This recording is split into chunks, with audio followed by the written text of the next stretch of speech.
Pro life കുടുംബങ്ങളിലെ 7 കുഞ്ഞുങ്ങൾക്ക് bishop Christudas ജ്ഞാനസ്നാനം നൽകി. വലിയ കുടുംബങ്ങൾ രൂപപ്പെടുന്നത് പ്രോത്സാഹിപ്പിക്കുന്നതിൻ്റെ ഭാഗമായി പ്രോ ലൈഫ് കുടുംബങ്ങളിലെ കുഞ്ഞുങ്ങളുടെ ജ്ഞാനസ്നാനം ക്രിസ്തുദാസ് പിതാവിൻ്റെ കാർമ്മികത്വത്തിൽ നടന്നു.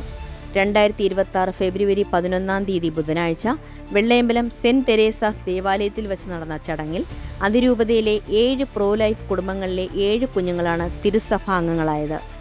മാർത്താണ്ഡംതുറ ഇടവകയിലെ സുധൻ പ്രകാശ് ലൂർദ് ബേരി ദമ്പതികളുടെ 4ാമത്തെ മകൻ അന്റോണിയോ ജോയൽ പ്രകാശ്, കൊല്ലങ്കോട് ഇടവകയിൽ ഫ്രെഡി അനീഷ ദമ്പതികളുടെ 4ാമത്തെ മകൻ ഫാബിയോ ഫ്രെഡി, ഇതേ ഇടവകയിലെ ഷിബു സോണിയ ദമ്പതികളുടെ 4ാമത്തെ മകൾ ലിയോറ, പുല്ലുവിള ഇടവകയിലെ സോണി ജീനാദാസ് ദമ്പതികളുടെ 4ാമത്തെ മകൾ ജിയ മരിയ സോണി, പൂന്തുറ ഇടവകയിലെ ജോൺ പോൾ ശരണ്യ ദമ്പതികളുടെ 4ാമത്തെ മകൾ സ്കോർപിയോ എസ് പോൾ, പൂന്തുറ ഇടവകയിലെ തന്നെ ജോബിൻ ദാസ് ജിൻസിദാസ് ദമ്പതികളുടെ 4ാമത്തെ മകൻ ജോയൽ ജോബിൻ, പള്ളം ഇടവകയിലെ സേവിയർ സോണിയ ദമ്പതികളുടെ 4ാമത്തെ മകൾ പ്രഗയ എന്നിവരാണ് അഭിവന്യ പിതാവിൽ നിന്ന് ജ്ഞാനസ്നാനം സ്വീകരിച്ചത്.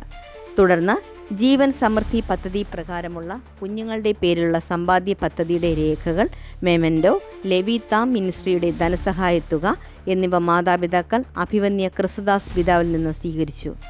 14ാം തവണയാണ് കുടുംബ പ്രേക്ഷിത ശുശ്രൂഷ പ്രോ ലൈഫ് കുടുംബങ്ങൾക്കായുള്ള ജ്ഞാനസ്നാനം നടത്തുന്നത്.